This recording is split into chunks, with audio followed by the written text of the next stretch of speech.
जबरदस्तीचे लग्न भाग 7. विचार करतच घरी कधी आले तेही तिला समजलेच नाही. तिने स्कूटी स्टँडवर व्यवस्थित उभी केली. घरांचा दरवाजा उघडताच होता म्हणून ती सरळ आत आली.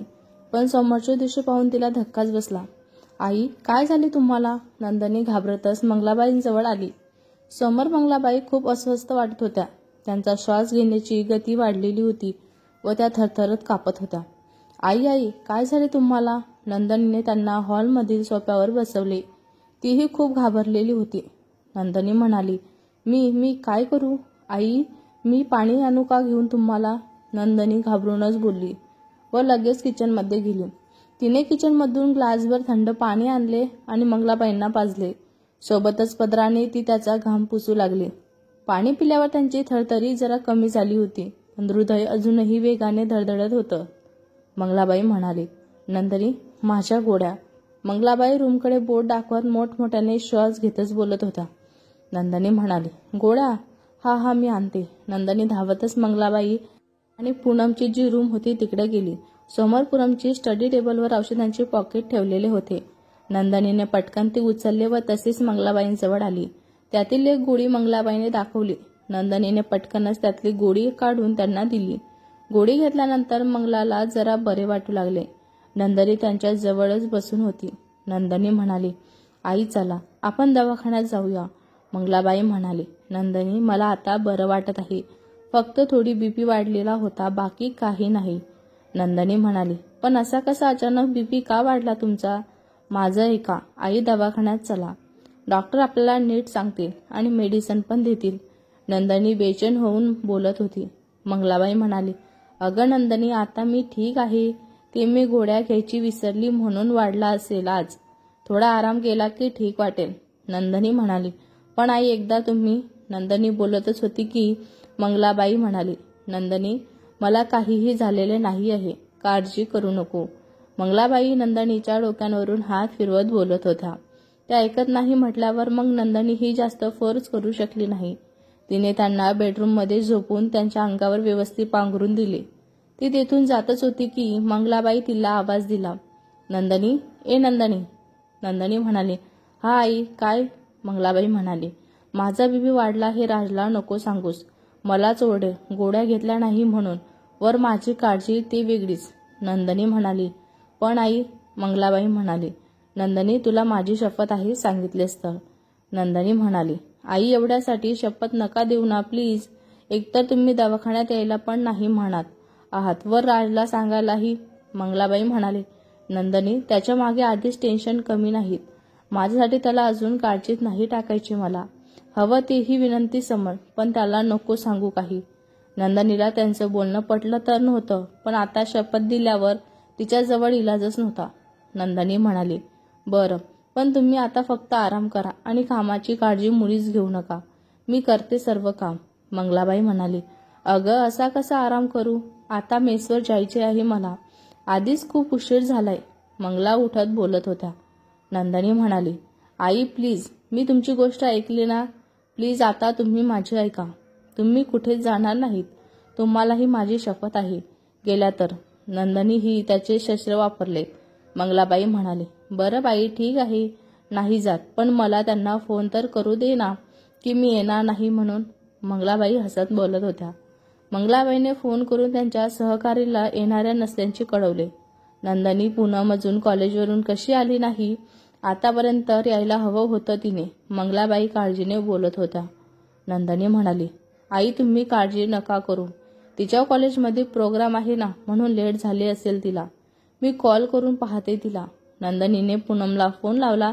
पूनम अमिता आणि विक्की सोबत एका कॉफी शॉपमध्ये बसलेली होती. पूनम म्हणाली, वहिनींचा कॉल? आता काय बोलू मी तिच्याशी? अमिता म्हणाली, अगं एवढा वेळ झाला आपल्याला म्हणून केला असेल. उचलून बोल एकदा वहिनीशी. पूनमने कॉल उचलला. हॅलो, पूनम. नंदनी म्हणाली, पूनम, किती वेळ? प्रोग्राम चालूच आहे का अजून, की फोटो काढायचे संपायचे आहे तुमचे? नंदनीने चेष्टेने विचारले. त्यावर पूनमच्या डोळ्यातून पुन्हा गंगा जमुना वाहायला लागल्यात होत्या. ती फोनवरच रडू लागली. नंदनी म्हणाली, पूनम, काय झाले? तू रडत का आहेस? नंदनी ती रडत होती म्हणून मंगलाबाई समोर न बोलता रूमच्या बाहेर येऊन काळजीने बोलत होती. पूनम म्हणाली, आय एम सॉरी वहिनी. मी तुझी साडी एक दिवस पण सांभाळू शकली नाही. पूनम रडतच बोलत होती. नंदनी म्हणाली, पूनम तू कुठं आहेस आणि काय झाले मला नीट स्पष्ट सांग. तिला आता जास्त काळजी वाटू लागली होती. पूनम म्हणाली, वहिनी ते असं बोलत पूनमने सर्व घडलेली कहाणी सांगितली. तिने सांगितल्यावर नंदनीने विश्वासच सोडला. तिच्या मनात तर वेगळेच विचार येत होते. नंदनी म्हणाली, पूनम फक्त साडीच फाटली ना बाळा, त्यात एवढं रडायचं काय आहे. पूनम म्हणाली, पण ती तुझी लग्नाची साडी होती ना वहिनी, मी नेसायची नको होती. पूनम नाक ओढत बोलत होती.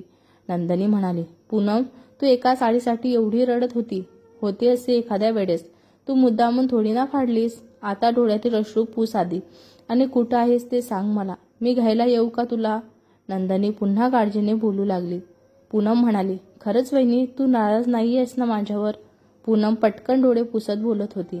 नंदनी म्हणाली, नाही पूनम, मी एवढ्यासाठी नाराज का होईल ग. नंदनी म्हणाली, ठीक आहे वहिनी, मी घरी येते. मला घ्यायला यायची काहीच गरज नाही आहे. माझे फ्रेंड्स आहे सोबत. नंदनी म्हणाली, बरं पण लवकर ये, आई काळजी करत आहे तुझी. पूनम म्हणाली, हो बस आलेच. नंदनीशी बोलून पूनमने फोन कट केला. विकी म्हणाला, काय बोलत होती तुझी वहिनी आणि नाही ना झाली नाराज तुझ्यावर. पूनम म्हणाली, नाही वहिनी नाराज नाही, पण ती काहीही बोलली नाही म्हणून माझं गिल्टी कमी होणार नाही. जोपर्यंत माझ्यासोबत हे सर्व ज्याने केलं त्याला अद्दल घडवत नाही तोपर्यंत मला चैन पडणार नाही.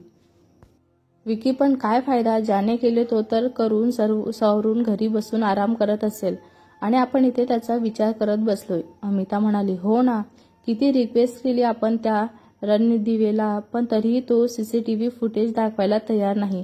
काय तर स्टुडंटला नाही दाखवू शकत म्हणे. पूनम म्हणाली, तसाही काही फायदा नाही अमिता, कॅन्टीनमधला कॅमेरा खराब आहे आणि याचाच फायदा त्या नालायक व्यक्तीने घेतलाय. पूनम दार तोट काळात बोलत होती. विकी म्हणाला, मग काय करायचं आपण आता. पूनम म्हणाली, आता आपण उद्या पाहू काय करायचे ते, मला आता घरी जावंच लागेल. अमिता, चला मलाही आपल्या घरी जायला हवे. आम्हाला काय इथेच ठेवायचा विचार आहे की काय तुझा. हो आपल्याला चला आता, आधीच लेट झालंय आपण. विकी म्हणाला, ये बाई तुझ्यामुळंच लेट झालोय आम्ही. कसाही समर्थ सोबत जात होतो मी तर तुझी दोघांनी मला जाऊ दिलं नाही. माझे रिक्षाचे 20 रुपये वाचले असते ना. विकी चष्मा नीट करत बोलत होता. पूनम म्हणाली, विक्या इथे माझ्या वहिनींची 4,500ची साडी फाटली आणि तुला तुझ्या रिक्षांची 20 रुपयांचं पडलं. विकी म्हणलास, नाही पूनम, पण समर्थ माझा जिगरी आहे आणि त्याला मी येत नाही म्हटले तर राग आला असेल ना. अमिता म्हणाली, तुझा तो जिगरी सिनियर बनून कॉलेजच्या पहिल्याच दिवशी रनिंग करत होता तुझी, विसरलास का. माफी असावी महाराजांनो, आपलं मला ऐकवत झालं असेल तर निघायचं का. माझ्या घरी माझे आई वडील वाट पाहत असेल. थोडाफार बोलून तिघेही कॉफींचे पैसे देऊन आपल्या घरांच्या रस्त्याने निघाले. नंदनी पटापटा घरातील सर्व कामं आटवून लागली होती. तिने राहिलेली सर्व कामे आवरली व ती संध्याकाळच्या स्वयंपाकांच्या तयारीला लागली. तेवढ्यातच पूनमही घरी आली. येतानाच नंदनीच्या गळ्यात पडली व नंदनीजवळ सॉरींचा पाढा वाचू लागली. सोबत गंगा जमुना तर होत्याच. नंदनी म्हणाली, पूनम ठीक आहे ना, फाटली तर फाटली, पण तू ठीक आहेस ना. पूनम म्हणाली, मला काय होईल वहिनी, पण तुझी साडी. नंदनी म्हणाली, पूनम बस होईल साडी पुराण, जा फ्रेश हो जरा, चेहरा बघ कसा केलाय रडून रडून. नंदनी तिचे अश्रू पुसत बोलत होती.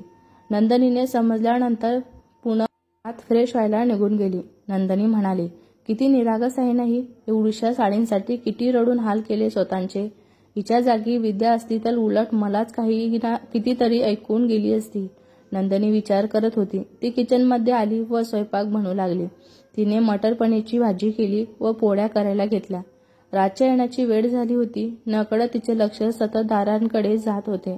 तेवढ्यातच तिला रोहिणींचा फोन आला. नंदनी म्हणाली, हा रोहिणी बोल ना. नंदनी कॉल स्पीकरवर ठेवून बोलत होती. रोहिणी, ए नंदनी काय करत आहेस. नंदनी म्हणाली, मी स्वयंपाक बनवत आहे. रोहिणी म्हणाली, का तू का करत आहेस, तुझ्या सासूला काय झालं. नंदनी म्हणाली, रोहिणी त्यांची तब्येत ठीक नाहीये, तर मीच म्हणले की मी जेवण बनवते ते, तसेही मी घरी हे सर्व काम करतच होती ना. रोहिणी म्हणाली, वेडी आहेस का ग नंदनी तू, सुनेच्या हातून काम करून घ्यायचे असेल त्यांना म्हणून नाटक करत असेल. नंदनी म्हणाली, रोहिणी असं काहीही नाही आहे, त्या तर करतच होत्या पण मीच त्यांना करू दिलं नाही. नंदनी, तू त्यांना त्रास द्यायचा सोडून काय त्यांची सेवा करत बसलीस? त्यांनी काय केलं तुझ्यासोबत विसरलीस का? नंदनी म्हणाली. रोहिणी प्लीज, आता पुन्हा तू सुरू होऊच नको. रोहिणी म्हणाली. ओके, राहिलं मग. कर तुझ्या मनाने तुला काय करायचं ते. नंदनी म्हणाली. रोहिणी. नंदनी बोलतच होती की रोहिणीने कॉल कट केला. नंदनी म्हणाली. ही रोहिणी पण ना, नुसतं नाकावर राग असतो हिच्या.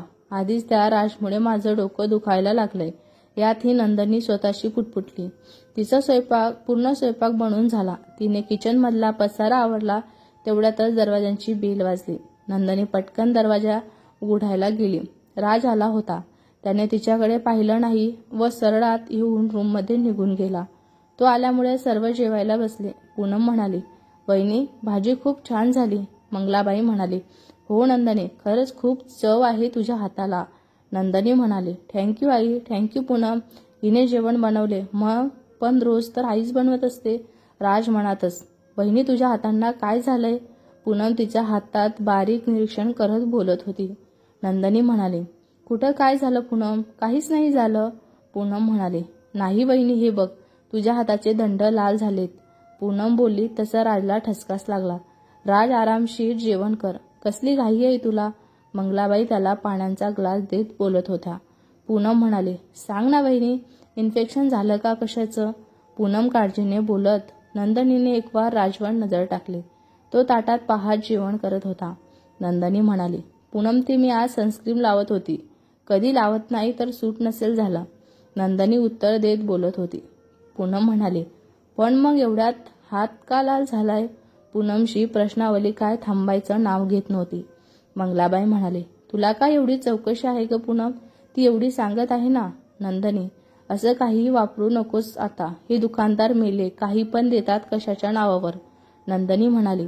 बरं. नंदनी राजकडे पाहत बोलली. जेवण आटोपल्यानंतर नंदनीने पुन्हा किचनमधला राहिलेला पसारा आवरला. पूनमनेही तिला मदत केली. ती रूममध्ये आली तर राज नेहमीप्रमाणे खाली अंथरूण टाकून झोपी गेला होता. तो तिच्यामुळं खाली झोपतो याचे तिला वाईट वाटत होते. पण पुन्हा त्याने आपल्याशी फसून लग्न केले हे आठवून ती त्याच्याकडे दुर्लक्ष करत होती. पण आज आपल्यापासून तो तिच्याशी एक शब्दही बोलला नाही, यामुळे तिला कुठेतरी चुकचुकल्यासारखं वाटत होते. खूप थकल्यामुळे तिला पटकन झोप लागली होती. नंदनी झोपल्यानंतर राज उठून तिच्या जवळ आला. तिने अंगावर पांघरून घेतले होते. त्याने ते अलगद बाजूला सारले. तिचे लाल झालेले हात तो पाहत होता. एवढा वेळ होऊन गेला होता तरी त्यांची काही बोटे त्या गोऱ्या हातांवर स्पष्ट उमटलेली दिसत होती. ते पाहून त्याला वाईट वाटले. त्याने त्याच्यावर मलम लावायला घेतला, पण अजून ती उठेल म्हणून त्याने तो तसा जागेवर ठेवून दिला. गुंतले हे मन वेडे तुझ्यात, असे जखम तुझी जरी ओ वर्म उरी माझ्या वसिनीच्या शब्दांनी. तो हट झाला असला तरी तिच्यावरील प्रेम त्यापेक्षा कितीतरी मोठे होते. निरपेक्ष प्रेम. कोई बोले दरिया हे कैसा, कैसा है इश्क. कोई माने सहरा हे कैसा है इश्क. आता पुढं बघूया. त्यांना वकिलांकडून येऊन आता 8 दिवस झाले होते. पण त्या दिवसांपासून राज नंदनीशी एकही शब्द बोलत नाही. ती स्वतःहून जरी बोलली तरी तो जेवढ्यासी तेवढं उत्तर देत होता. तो तिच्या शब्दांनी हट झाला होता हे कारण तर होतेच, पण त्यालाही तिच्यापासून दूर राहणे आवश्यक वाटत होते. नंदनीला त्याचा अबोलपणा हृदयाच्या कोणत्या तरी कोपऱ्यात टोचत तर होता, पण तिचे मन त्याचा तो अबोलपणा तिला छळतोय हे मानायला तयारच नव्हते. त्यांच्यातला हा अबोलेपणा मंगला आणि पूनमलाही जाणवत होता. रविवारी सुट्टींचा दिवस होता. पूनम आणि नंदनी बाहेर गेल्या होत्या. पूनमने खूप हट्ट करून नंदनीला सोबत नेले होते. घरी राज आणि मंगलाबाई होते. राज सोफ्यावरून बसून बिझनेस रिलेटेड न्यूज बघत होता. राज, नंदनी आणि तुझ्यात काही वाद झाले का? मंगलाबाईने त्यांच्या जवळ बसून विचारले. मंगलाबाईंच्या प्रश्नावर राज थोडा गडबडला, पण लगेच त्याने स्वतःला सावरले. राज म्हणाला. नाही आई, तुला असे का वाटले? मंगलाबाई म्हणाली. मला माहीत आहे राज, तुमचं अरेंज मॅरेज आहे, त्यामुळे सुरुवातीला नात्याला अवघडलेपणा असतोच, पण तुमच्या नात्यात मला अवघडलेला पणापेक्षाही दुरावा जास्त दिसतो. राज म्हणाला. आई, असं काहीही नाही आहे.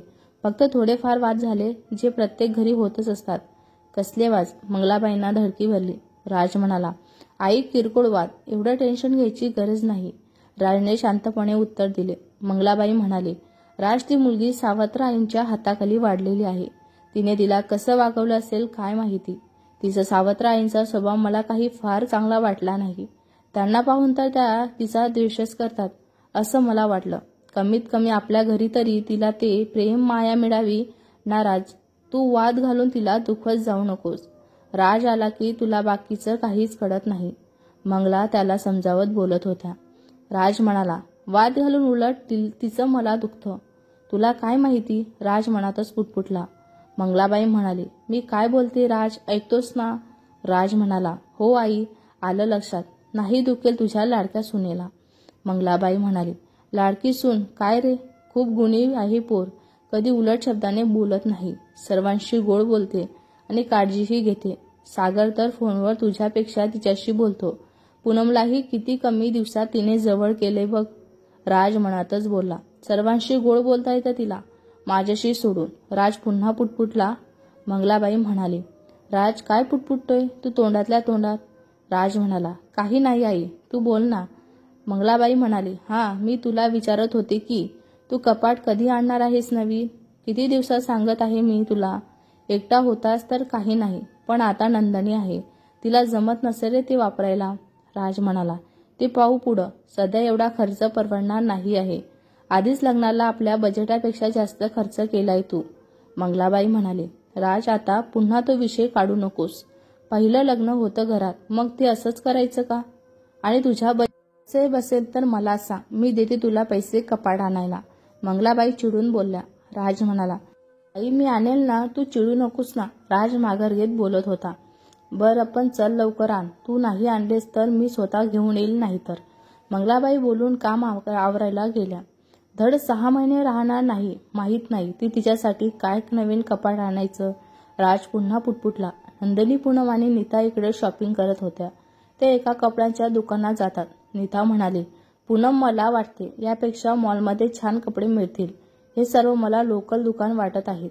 पूनम म्हणाले, नीता दीदी, मॉलपेक्षा अशा लोकल दुकानात छान मिळतात कपडे आणि हे भाव पण कमी करतात. मॉलमध्ये किती महाग देतात ते. पूनम नीताच्या कानाजवळ बोलली. नंतर त्या 2-3 वेस्टर्न टॉप घेतात. नंदिनीलाही कुर्ती आवडते, तीही ते घेते. असंच पाहता पाहता नंदिनीची नजर एका शर्टवर जाते. तो लाईट नेव्ही ब्ल्यू कलरचा शर्ट दिसताच नंदिनीच्या नजरेसमोर राजचा चेहरा तिरडून जातो. तिला जेजुरीला जायचा दिवस आठवतो. त्या दिवशी त्या ब्ल्यू कलरच्या शर्टमध्ये त्याचा दिसणारं लुक अजूनही तिच्या डोळ्यात मनात प्रतिबिंब होत होतं. इतक्यात पूनमचा तिच्यावर लक्ष जातं आणि ती पाहत असलेल्या शर्टकडे पूनम म्हणाली, वहिनी, दादा खूप छान दिसेल ना या शर्टमध्ये. पूनम हळूच नंदिनीच्या कानाजवळ येऊन विचारते. नंदिनी म्हणाली, खूप सूट होईल त्याला हे शर्ट. नंदिनी आपल्याच ओघात बोलून जाते. पण जसे तिच्या लक्षात येतं आपण काय बोललो तशी ती लगेच, नाही म्हणजे खूप छान कलर आहे ना शर्टचा, तर कोणालाही सूट होईल. नंदिनी सावरत बोलते. पूनम म्हणाली, वहिनी, आपकी भावनाओं मुझ तक पहुंच चुकी है. काका ते नेव्ही ब्लू शर्ट दाखवा प्लीज. पूनम लगेच बोलते. नंदिनी म्हणाली, पूनम अगं कशाला, मी तर सहज म्हटलं. पूनम म्हणाली, वहिनी, मला माहीत आहे तुझं आणि दादाचं सध्या एकमेकांसोबत मौन व्रत चालू आहे, पण याचा अर्थ हा नाही ना की तुला दादासाठी काही आवडलं तरी तू घेणार नाहीस. पूनम नंदिनीला डोळे मिचकावत बोलत होती आणि दुकानदाराला ते शर्ट दाखवायला लावते. ती आणि नंदिनी तो शर्ट पाहत असते की नीता मध्येच बोलते. पूनम, मला नाही वाटत त्याला हा कलर आवडेल. त्यापेक्षा तो बघ, डार्क ब्ल्यू कलर छान वाटेल त्याला. या कलरमध्ये खूप हँडसम दिसतो आणि तो माझा पण फेवरेट आहे हा कलर. त्यावर नंदिनी मनातच सरफडली. या निर्लज्ज चुपकू पालीला काही वाटते की नाही. माझ्या नवऱ्याला माझ्यासमोर हँडसम बोलते ही निर्लज्ज कुणीकडची. पण पुन्हा ती स्वतःच्या विचारात चमकते. हे काय करत आहे मी. त्याला तर मी डिवोर्स देत आहे ना. मला काय हक्क आहे त्याला माझा नवरा म्हणायचा. नंदिनी मनातच, पण ते काहीही असो, सध्या तर आम्ही नवरा बायको आहोत ना. मला पूर्ण हक्क आहे त्याला नवरा म्हणण्याचा. आणि या निर्लज्ज चिपकू पालीला कोणताच अधिकार नाही त्याला कोणता कलर छान दिसेल हे सांगण्याचा. नंदिनी मनातच स्वतःशी बुडबुड करत होती. पूनम म्हणाली, वहिनी, वहिनी कुठे हरवलीस. पूनमच्या आवाजाने नंदिनी कानातून बाहेर आली. नंदिनी म्हणाली, काय बोललीस पूनम. पूनम म्हणाली, अगं कोणत्या विचारात हरवलीस तू. नंदिनी म्हणाली, नाही कोणत्याच नाही, मी सांगत होते हा लाईट नेव्ही ब्ल्यू छान दिसेल म्हणून त्याला. नंदिनी सावरत बोलते. नीता म्हणाले, नाही नंदिनी, त्याला हा डार्क ब्ल्यू छान दिसेल. पूनम म्हणाले, एक मिनिट, आपण हे दोन्ही घेऊ, त्याला जो आवडेल तो तो घालेल आणि जो आवडणार नाही तो आपण सागरला देऊ. ओके. पूनमने मध्यस्थी करत उपाय सुचवला. नीता म्हणाली, बरं घे, पण मला माहीत आहे त्याला हा डार्क ब्ल्यूच आवडेल. काय मुलगी आहे ही, हिला कशाचं काहीच कसं वाटत नाही. बेशरम कुठली. नंदनी म्हणतच त्यांनी ती दोन्ही शर्ट विकत घेतले. पूनम बिल पे करत होती की नंदनी बोलली, पूनम राहू दे, मी पे करते त्यांचे पैसे. पूनम म्हणाली, नको वहिनी, माझ्याजवळ आहे, मी करते प्ले. तसंही माझ्यामुळं तुझं खूप नुकसान झालं आहे, आणखी नको व्हायला. नंदनी म्हणाली, पूनम मी सांगितलं ना तुला, मी पे करते म्हणून पैसे, आणि याने माझं काही नुकसान नाही होणार. माझी पण कुर्ती लेगीस आहे ना यात. पूनम म्हणाली, बरं ठीक आहे, आपण एक काम करू, अर्ध तू पे कर, अर्ध मी करते. ओके. नंदनी म्हणाली, बरं ठीक आहे. नंदनीने मान्य केले. बिल देऊन त्या दुकानाच्या बाहेर निघाल्या. नीता म्हणाली, मला खूप भूक लागली आहे यार, आपण काहीतरी खाऊन घेऊया का, आणि नंतर राहिलेलं सामान घेऊ. पूनम म्हणाली, हो वहिनी, मला पण भूक लागली आहे खूप. नंदनी म्हणाले, भूक तर तशी मलाही लागली, चला मग आधी पेट पूजा आणि मग करू आपण काम दूजा. नंदनी हसत बोलली, हा, काय जेवण आहे, खूप जेवलो आज मी. शिवम एका रेस्टॉरंटमध्ये जेवायला आला होता. त्यांचं जेवण झालं तसं त्याने बिल पे केलं व निघतच होता की त्यांची नजर रेस्टॉरंटमध्ये एंटर करणाऱ्या रोहिणीवर गेली. ही लाल माकडी नेते, हा माकड कोण आहे सोबत, हिचा बॉयफ्रेंड आहे का? पाहावं लागेल. शिवम तिला दिसणार नाही अशा ठिकाणी बसतो. रोहिणी आणि त्या मुलाने 2 कॉफींची ऑर्डर दिली आणि ते काहीतरी डिस्कस करत बसले होते. 10 मिनिटे होऊन जातात पण ते तसेच बसलेले होते. ही लाल माकडी नेते फक्त बसायला आली का? एकतर काही बोलत ते ऐकू येत नाही आहे. शिवम तेथे बसून विचार करत होता. त्याला ते काय बोलतात हे ऐकू येत नव्हते, म्हणून तो सरकत तिच्या पाठीमागे असलेल्या खुर्चींवर जाऊन बसला, जेणेकरून ते काय बोलत आहे ते त्याला ऐकू यावे. रोहिणी म्हणाली, वरद, कधी येणार आहे ते क्लायंट? 10 मिनिटे झाली, इथे बसून अजून त्यांचा पत्ता नाही. वरद म्हणाला, येईल रोहिणी एवढ्यात, पण तू प्रेझेंटेशन व्यवस्थित केलं ना? हा फायनल लेआउट आहे आपला, त्यांनी रिजेक्ट करायला नको. रोहिणी म्हणाले, डोंट वरी, मी सर्व प्रेझेंटेशन व्यवस्थित केलं. तसे आधीच त्यांना आपलं प्रेझेंटेशन लेआउट दाखवून झालंय. मला नाही वाटत ते आता या स्टेजवर ते रिजेक्ट करतील. फक्त थोडाफार चेंजेस असतील. तसंही BHKचा फ्लॅट आहे आणि त्यांच्या बजेटनुसार इंटेरियर डिझाईन केलंय. वरद म्हणाला, हो, पण ही फक्त आपली सुरुवात आहे. आपल्याला त्यांना इम्प्रेस करायचं या प्रेझेंटेशनने, एवढं लक्षात ठेव. हे प्रोजेक्ट मिळालं तर बॉसही खुश होतील आपल्यावर. हो, तर ही लाल माकडी इंटेरियर डिझाईन आहे आणि येथे क्लायंटला भेटायला आली. शिवम मनातल्या मनात बोलला. अजून 5 मिनिटे होऊन गेली पण तरी क्लायंट आले नाही हे पाहून रोहिणी, वरद, मी फ्रेश होऊन येते 5 मिनिटात. क्लायंट आले की मला कॉल कर. ओके. वरद म्हणाला, पण लवकर ये, क्लायंट येतच असतील. रोहिणी म्हणाली, हो, आलेच मी लगेच.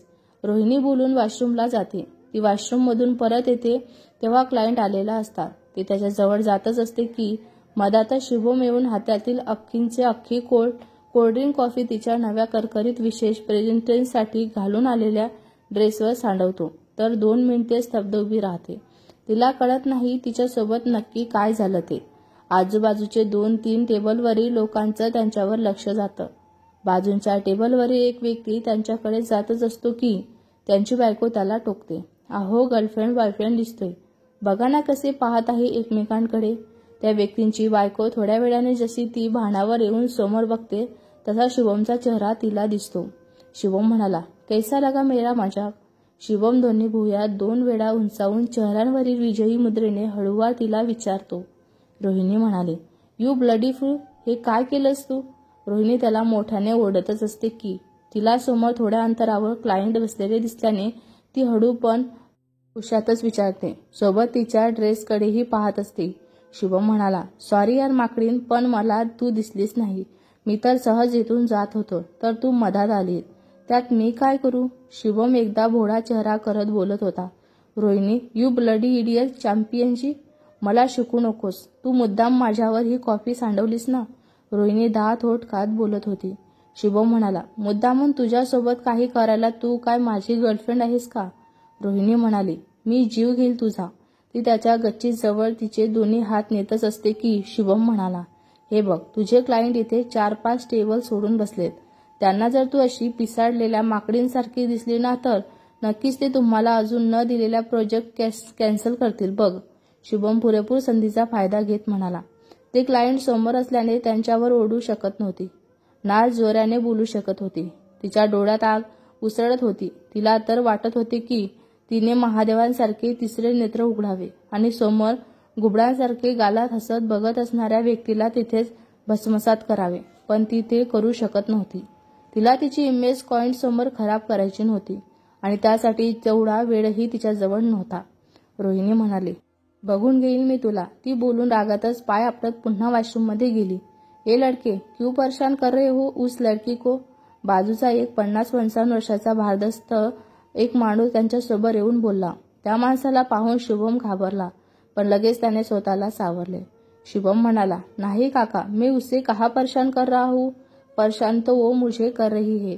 कुछ दिनों में हमारी शादी होने वाली है और वो किसी बात से मुझसे रूठ गई है. इसीलिए मैं तो सिर्फ उसे मनाने आया था, पर उसने गुस्से में आकर अपने ही ऊपर कॉफी डाल दी. शुभम बिचारा चेहरा करत बोला.